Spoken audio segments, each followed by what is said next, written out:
안녕하세요. 오랜만이에요. 다들 무탈 하시죠? 이렇게 나라 안팎이 어수선한 때에 가정의 기둥이신 어머님께서 힘을 내셔서 오늘도 아이들과 행복한 하루를 보내셨기를 바라봅니다. 오늘은 제가 저번에 이야기했던 우리 아이 영어의 적기는 언제인가요? 에 대한 뒷얘기를 조금 더 해보려고 해요. 제가 그때 우리 아이의 영어 적기는 따로 없다. 아이가 영어를 즐기고 좋아할 수 있는 그때가 바로 적기다 라고 말씀을 드렸었는데요. 그에 대한 근거를 오늘 세 가지 말씀을 드릴게요. 첫 번째로 요즘 제가 아주 인상 깊게 읽었던 책이 있는데 그 책을 잠깐 리뷰해 볼게요. 바로 완전학습 바이블이라는 이 책인데요. 나온 지 얼마 안 된 아주 따끈따끈한 신간이에요. 이 책은 임 작가님이라는 분께서 쓰셨는데요. 서울대학교 교육대학원에서 교육법에 대해서 아주 오랫동안 공부를 하셨고 유튜브나 개인 사이트에서 학생들과 학부모님들께 완전학습 공부법이라는 것에 대해서 많이 가르쳐주고 계시더라고요. 완전학습 공부법이란 아이가 학원이나 사교육의 힘을 빌리지 않고 교과서만으로도 거기에 있는 지식을 충분히 나의 것으로 소화해서 최고의 성적을 끌어낼 수 있는 것을 말하더라고요. 그래서 이 책에는 각 과목별로 가이드가 나와 있는데 저는 제가 영어를 가르치니까 영어편을 중점적으로 눈여겨보았습니다. 이 책에서 말씀하시는 것과 저의 생각이 100% 똑같아서 정말 깜짝 놀랐는데요. 영어 유치원에 대해서 뭐라고 말씀하셨냐면 기본적으로 빠르면 5세 또는 6, 7세 영어 유치원을 다니게 되는데 이렇게 오랜 시간 영어 유치원을 다녔다 하더라도 졸업하고 초등학교에 가게 되면 유치원에 다녔을 때만큼 하루에 대여섯 시간을 원어민과 소통하며 피드백을 받지 못한다면 어릴 때 유치원에서 배웠던 지식들이 계속해서 장기적으로 유지될 수는 없다라고 보신다 하더라고요. 그리고 우리나라에서 8세부터 초등학교를 가는 데에는 논리적인 이유가 있었어요. 아이들의 뇌가 8세가 되어서야 완전한 인지적 발달이 이루어진다는 거죠. 만약 아이가 8세가 아직 안 됐는데 어린 나이부터 문자식 학습 영어를 공부하게 된다면 아이의 공부 정서에 해가 될 뿐이라고 말씀하시더라고요. 만약에 아이가 어릴 때부터 영어를 공부한다 하더라도 공부 정서에 해가 됐다면 그것이 계속 장기 기억에 머물러 있을 수 있는 확률은 조금 적게 되겠고요. 그렇게 되면 어머님들께서 시간과 돈을 투자하셔서 영어 유치원에 보내셨던 것이 수포로 돌아갈 수 있습니다. 그리고 우리 아이가 굳이 영어를 원어민처럼 유창하게 말하는 것은 바라지 않지만 수능에서 좋은 성적을 받아서 멋있는 명문대학을 가기를 바란다면 더더욱 영어 유치원에 보내실 필요가 없더라고요. 왜냐하면 우리나라에서 학교에서 가르치는 영어는 굳이 학원이나 특히 문제집을 풀지 않아도 학교에서 가르치는 교과서만을 공부하더라도 원하는 성적을 충분히 받을 수 있어요. 우리가 학교에서 정해진 교과서는 한 권뿐이지만 그 교과서 외에도 우리나라 전체에서 정해놓은 교과서는 약 10종 정도가 되거든요. 그 10종 정도 교과서 한 권에 몇 천 원 하지 않아요. 그 교과서를 이제 우리 책장에 꽂아놓고 필요할 때마다 틈틈이 우리가 이 학교에서 1단원을 배우고 있으면 다른 교과서에서들도 1단원을 똑같이 계속 공부한다면 다양한 지문들을 통해서 원하는 영역을 다 공부할 수 있어요. 이렇게 중학교 때 공부를 하고 고등학교에 진학을 하게 되면 고등학교에서부터는 아이들이 EBS 지문으로 공부를 많이 하게 됩니다. 고3들은 EBS에서 70% 수능 출제 범위를 알려주고 있기 때문에 더 열심히 공부를 하게 되는데요. 이 EBS 문제집의 지문 난이도가 저번에 말씀드렸다시피 상당히 높습니다.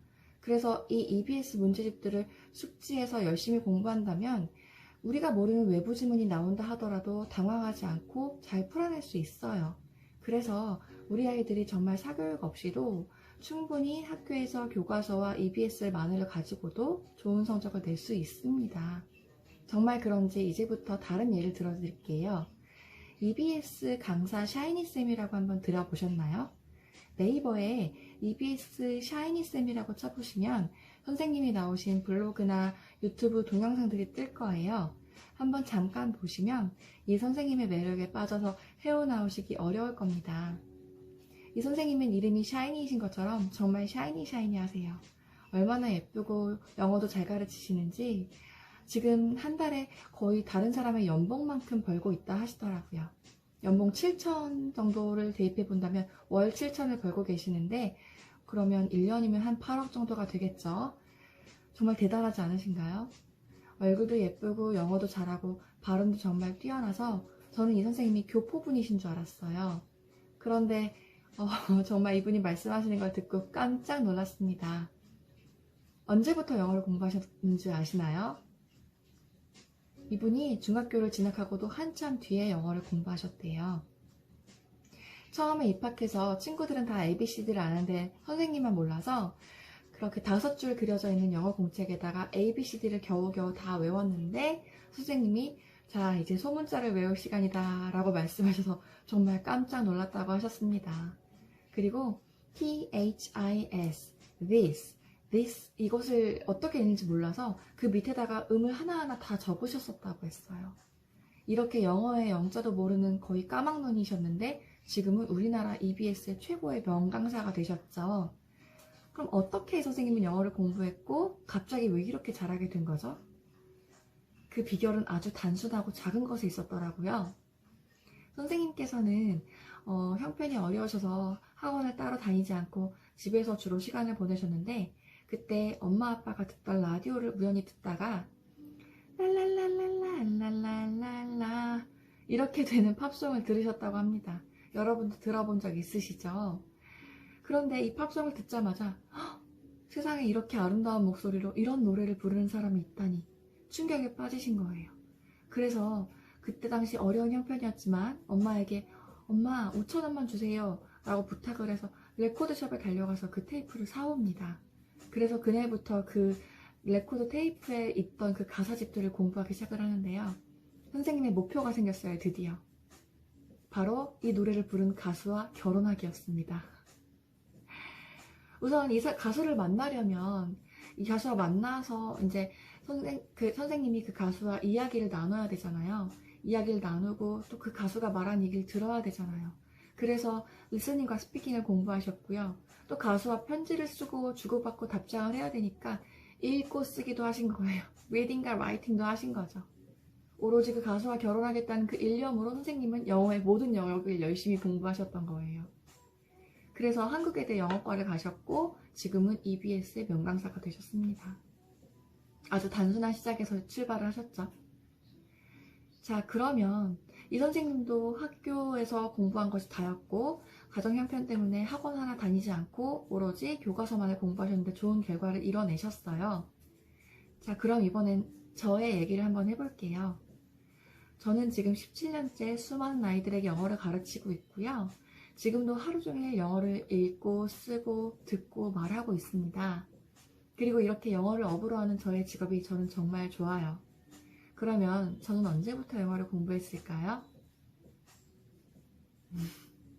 저도 샤이니쌤처럼 중학교 입학해서 ABCD를 썼어요. 정말 놀랍죠? 저희 아버지가 사실 그 노량진 유명한 입시 단과 학원에서 영어를 가르치는 선생님이셨는데도 불구하고 저에게 ABCD도 가르쳐주지 않으셨었어요. 저는 중학교를 처음 입학해서 ABCD를 배웠는데 저는 영어가 너무너무 좋았어요. 영어를 공부하는 순간은 정말 지루하지 않고 너무 시간이 빨리 갔고 영어 점수 잘 받고 싶어서 다른 타 과목보다 영어 공부하는 시간이 배로 더 많았던 것 같아요. 제가 이렇게 영어를 하나도 몰랐지만 열심히 할 수 있었던 그 계기는 무엇이었을까요? 저는 아버지가 어렸을 때부터 저희 가족과 함께 여행을 많이 다니셨어요. 주말 내내 여행을 하고 깜깜한 밤에 서울로 돌아오는 길에 고속도로에서 밤하늘을 바라보면서 아빠가 꼭 틀어주는 그 팝송을 들었는데요.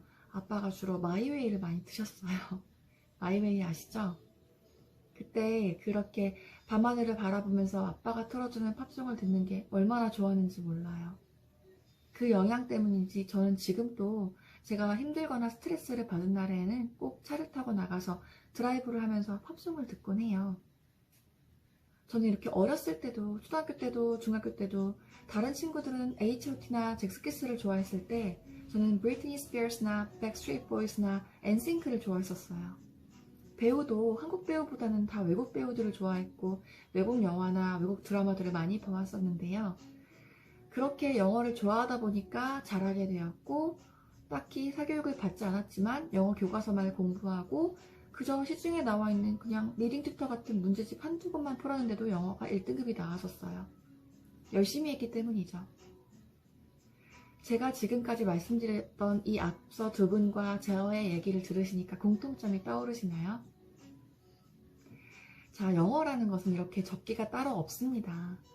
영어를 아무리 일찍 공부한다 하더라도 본인이 즐기면서 몰입하지 않으면 절대 좋은 결과가 나올 수 없어요. 그럼 어머님들이 지금부터 해주셔야 할 건 무엇일까요?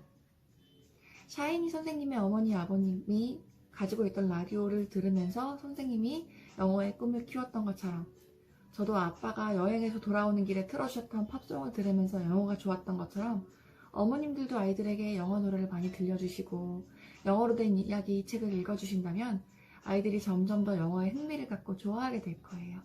그게 시작인 거죠. 더 많이 무언가를 해주실 필요도 없어요.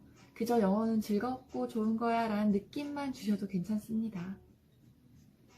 오늘도 힘들게 아이들과 영어 공부하시고 육아하시느라 고생 정말 많이 하셨어요. 내일도 어머님들 힘든 시간 그래도 즐겁게 보내시길 바라고요.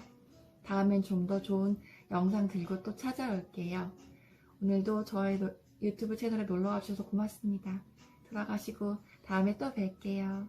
감사합니다.